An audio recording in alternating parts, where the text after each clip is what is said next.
जगद्गुरुं पादपद्मे त्वयोश्रित्वा प्रणमामि मुहुर्मुहुः। पूजनीय स्वामी गम्भीरानंदजी महाराजेर रचना श्रीमा शारदा देवी ग्रंथ থেকে পাঠ। पृष्ठा संख्या 190। दाक्षिणात्ये। কিছুদিন পরে রামেশ্বর দর্শনাভিলাষে ঠাকুরের ভ্রাতুষ্পুত্র শ্রীযুক্ত রামলাল দাদা মাদ্রাজে উপস্থিত হইলে যখন স্থির হইয়া গেল যে সকলে মাদুরাই মীনাক্ষী দেবীর দর্শনে যাত্রা করিবেন, ঠিক তখনই রামকৃষ্ণবাবুর খুড়িমা অসুস্থ হইয়া পড়ায় যাত্রা আপাতত স্থগিত রহিল। পরে যখন দেখা গেল যে নিরাময় হওয়া সময় সাপেক্ষ, তখন সেখানেই রোগিণীর শুশ্রূষাদির বন্দোবস্ত করিয়া বাকি সকলে রাত্রে গাড়িতে মাদুরা অভিমুখে চলিলেন।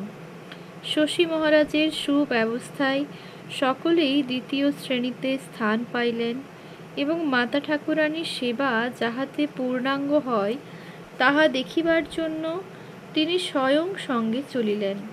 প্রত্যুষে মাদুরাই পৌঁছাইয়া তাহারা স্থানীয় মিউনিসিপ্যালিটি চেয়ারম্যানের বাটিতে আতিথ্য গ্রহণ করিলেন। মাদুরা নগর বৈকই নদীর তীরে অবস্থিত। মন্দিরটি অতি প্রাচীন ও বিশাল। স্থাপত্য নৈপুণ্যে সমগ্র ভারতে উহার স্থান অতি উচ্চে।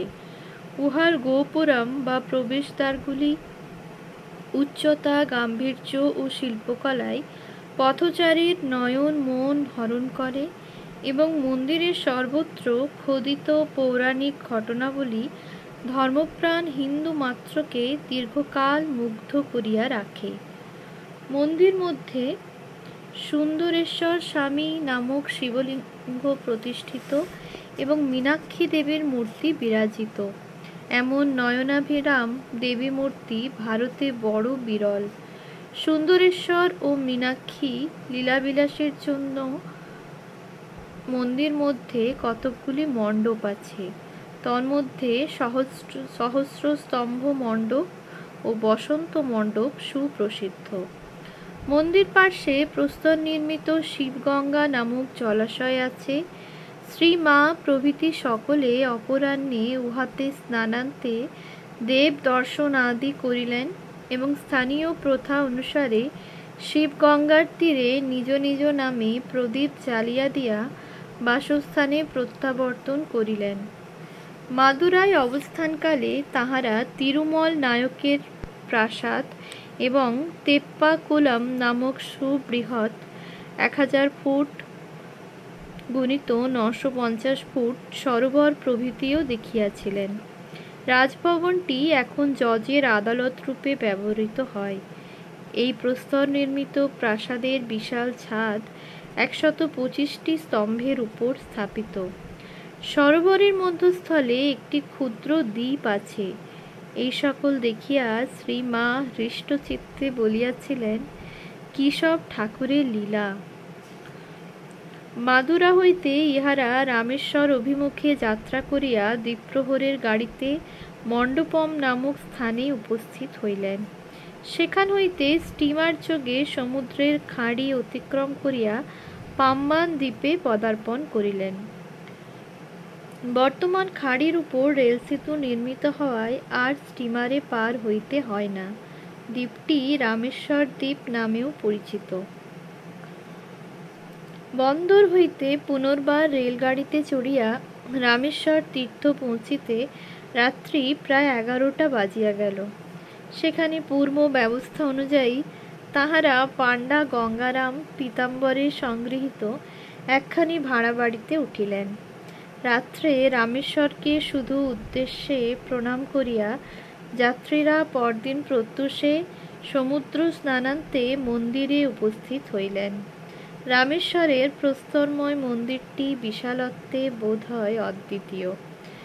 গর্ভমন্দিরকে ঘিরিয়া পরপর 3টি মহলে 3টি পরিক্রমা রহিয়াছে। বাহিরের মহলে অবস্থিত পরিক্রমাটি প্রস্থে 17 ফুট এবং পূর্ব পশ্চিমে 642 ফুট ও উত্তর দক্ষিণে 395 ফুট লম্বা। মধ্যেরটি যথাক্রমে 500 ফুট ও 300 ফুট। এরূপে 3 মহলে বিভক্ত মন্দিরের প্রবেশপথে অত্যুচ্চ গোপুরম। এই বিরাট স্থানের প্রতি অংশ সুন্দর ভাস্কর্যে পরিপূর্ণ। মন্দিরের প্রত্যেক মহলে দেবতার বিবিধ লীলা প্রস্তরে খোদিত রহিয়াছে। বাহিরের মহলদ্বয় অতিক্রম করিয়া রামেশ্বরের মহলে প্রবেশ করিলে প্রথমে দেখা যায় প্রায় 1 তলা সমান উচ্চ প্রস্তরের বৃষ বা নন্দী। তাহার নিকটে এক উচ্চ স্তম্ভ। রামেশ্বর বালুকাময় লিঙ্গমূর্তি গর্ভ মন্দিরে অবস্থিত। লিঙ্গটি প্রস্তরবৎ কঠিন নহে বলিয়া উহাকে সর্বদা সুবর্ণ মুকুটে ঢাকিয়া রাখা হয়। স্নানজল ওই আবরণের উপর ঢালা হয়। তবে অতি প্রাতে অনাবৃত মূর্তিরও দর্শন পাওয়া যায়। রামেশ্বরের প্রাত্যহিক স্নান ও ভোগে গঙ্গাজল ব্যবহৃত হয়। যাত্রীরাও অর্থের বিনিময়ে মন্দিরের কর্তৃপক্ষর নিকট হইতে পূজার জন্য গঙ্গাজল লইতে পারেন। পাম্বান দ্বীপ ও তদুপরি অবস্থিত রামেশ্বরের মন্দির তখন রামনাদের রাজার অধীনে ছিল। তিনি পূজ্যপাদ বিবেকানন্দ স্বামীজির শিষ্য। সুতরাং তিনি মন্দিরের কর্মচারীদিগকে তার যোগে জানাইয়া রাখিয়াছিলেন, আমার গুরুর গুরু পরম গুরু যাচ্ছেন, সব ব্যবস্থা করবে। গর্ভমন্দিরে ব্রাহ্মণ পুরোহিত ব্যতীত অপর কাহারও প্রবেশ নিষিদ্ধ হইলেও রাজার পূর্বপ্রাপ্ত আদেশ অনুসারে মন্দির কর্মচারীগণ শ্রীমা ও তাহার সঙ্গীদিগকে সাদরে ভিতরে লইয়া শিবলিঙ্গের কনকাবরণ উন্মোচন করিয়া দিলেন এবং শ্রীমা মনের সাধে রামেশ্বরকে গঙ্গা জলে স্নান করাইয়া রামকৃষ্ণানন্দজি কর্তৃক সংগৃহীত 108 সুবর্ণ বিল্বপত্রের দ্বারা তাহার পূজা করিলেন। রামেশ্বরে তাহারা ত্রিরাত্র ছিলেন। ওই সময়ে প্রতিদিন যথারীতি পূজা ও আরাত্রিক দর্শন করিতেন। তৃতীয় দিন শ্রীমা মন্দিরে বিশেষ পূজার ব্যবস্থা করেন। পাণ্ডাদের পুঁথি হইতে রামেশ্বর মাহাত্ম্য শ্রবণান্তে তাহাদিগকে ভোজন করান এবং প্রত্যেককে একটি করিয়া জলের ঘটি দেন। পুরাণ কথা শ্রবণকালে হাতে পান, সুপারি ও পয়সা লইয়া বসতে হয় এবং পাঠ সমাপনান্তে উহা কথক ঠাকুরকে দান করিতে হয়। শ্রীমা এই সকল আচার যথাযথ পালন করিয়াছিলেন। রামনাদের রাজা কর্মচারীদিগকে আদেশ দিয়াছিলেন, তাহারা যেন তাহার মন্দির সংলগ্ন রত্নাগারটি খুলিয়া শ্রীমাকে দেখান এবং কোনো কিছু চাহিলে তাহা যেন তৎক্ষণাৎ তাহাকে উপহার দেন। কর্মচারীদের মুখে ইহা শুনিয়া শ্রীমা ভাবিয়া পাইলেন না তাহার চাহিয়া লইবার মতো কি জিনিস সেখানে থাকিতে পারে। তাই বলিলেন, আমার আর কি প্রয়োজন, আমাদের যা কিছু দরকার সব শশীই ব্যবস্থা করেছে। পরক্ষণেই তাহারা ক্ষুণ্ণ হইবেন মনে করিয়া বলিলেন, আচ্ছা, রাধুর যদি কিছু দরকার হয় নেবে এখন। রাধুকে বলিলেন, দেখ, তোর যদি কিছু দরকার হয় নিতে পারিস। শ্রীমা ভদ্রতা হিসাবে ঐরূপ বলিলেন বটে, কিন্তু যখন কোষাগার খুলিতেই হীরা জহরতের সব জিনিস ঝকমক করিয়া উঠিল, তখন তাহার বুক কেবলই দুরু দুরু করিতে থাকিল।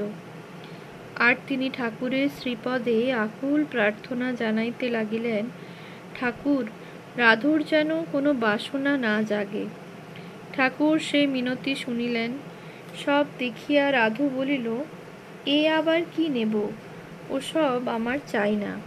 আমার লেখবার পেন্সিলটা হারিয়ে ফেলেছি, একটা পেন্সিল কিনে দাও। শ্রীমা এই কথা শুনিয়া স্বস্তির নিঃশ্বাস ফেলিয়া বাহিরে আসিলেন এবং রাস্তার দোকান হইতে 2 পয়সার একটা পেন্সিল কিনিয়া রাধুকে দিলেন।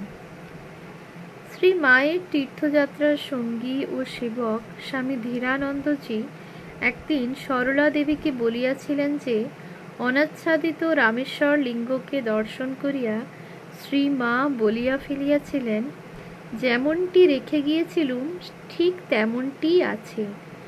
কাছে যে ভক্তেরা ছিলেন তাহারা জিজ্ঞাসা করিলেন, মা ও কি বললে? মা তখন আত্মসংবরণ করিয়া সহাস্যে বলিলেন, ও একটা মুখ দিয়ে বেরিয়ে গেল। রামেশ্বর আদি দর্শনান্তে তিনি কলকাতায় ফিরিলে গোয়ালপাড়ার কেদারবাবু প্রশ্ন করিলেন, রামেশ্বর প্রভৃতি কেমন দেখলেন? মা উত্তর দিলেন, বাবা, যেমনটি রেখে এসেছিলুম ঠিক তেমনটিই আছেন। সদা উৎকর্ণা গোলাপ মা তখন পাশের বারান্দা দিয়া যাইতেছিলেন। কথাটা কানে উঠিবা মাত্র তিনি সোৎসাহে চাপিয়া ধরিলেন। কি বললে মা? মা একটু চমকিত হইয়া উত্তর দিলেন, কই কি বলবো, বলছি এই, তোমাদের কাছে যেমন শুনেছিলুম ঠিক তেমনটিই দেখে বড় আনন্দ হয়েছিল। গোলাপ মাও নাছোড়বান্দা হইয়া বলিলেন, না না, আমি সব শুনেছি, এখন আর কথা ফেরালে কি হবে? কেমন গো কেদার? বলিতে বলিতে তিনি চলিয়া গেলেন এবং সকলকে উহা জানাইয়া দিলেন। ভক্তগণের বিশ্বাস, যিনি ত্রেতায় শ্রী রামচন্দ্র প্রেয়সী জন্মদুঃখিনী সীতা দেবী রূপে অবতীর্ণ হইয়া সমুদ্র তীরে বালুকা নির্মিত শিবলিঙ্গের পূজা করিয়াছিলেন, তিনি পুনঃ কলিতে সর্বংসহা অশেষ কল্যাণময়ী ভক্তজননী রূপে অবতীর্ণা হইয়া সপ্রতিষ্ঠিত লিঙ্গকে এত দীর্ঘকাল পরে একই রূপে থাকিতে দেখিয়া সহসা পারিপার্শ্বিক অবস্থা ভুলিয়া গিয়া ত্রেতাযুগে উপনীত হইয়াছিলেন। তাই তাহার সেই সময়কার অনুভব অজ্ঞাতসারে কতকটা স্বগতোক্তির মতো এইভাবে প্রকাশ হইয়া পড়িয়াছিল। রামেশ্বর হইতে রেলপথে 14-15 মাইল দূরে দ্বীপের অপর প্রান্তে ধনুষ্কোটি তীর্থে শ্রী মায়ের যাওয়া হয় নাই। সেখানে সোনা বা রূপার তীরধনুক দিয়া সমুদ্রের পূজা করিতে হয় বলিয়া শ্রী মা দুজন সেবককে পূজার জন্য রূপার তীরধনুক সহ পাঠাইয়া দেন। রামেশ্বর হইতে সকলে মাদুরায় ফিরিয়া আসিয়া একদিন তথায় ছিলেন। তারপর তাহারা মাদ্রাজে আসেন। মাদ্রাজে কয়েকদিন থাকার পরই শ্রী শ্রী ঠাকুরের জন্মতিথি আসিয়া পড়িল। শ্রী মায়ের অবস্থান হেতু সে বৎসর উৎসবে বেশ একটা জমাট ভাব দেখা গিয়েছিল। ওই দিবস কেহ কেহ তাহার নিকট দীক্ষা লইয়াছিলেন। উৎসবান্তে তিনি 10ই চৈত্র ব্যাঙ্গালোরে গমন করেন। ব্যাঙ্গালোরে শ্রী রামকৃষ্ণ মঠ শহরের যে অংশে অবস্থিত তাহা তখন অতি সুন্দর ও নির্জন ছিল।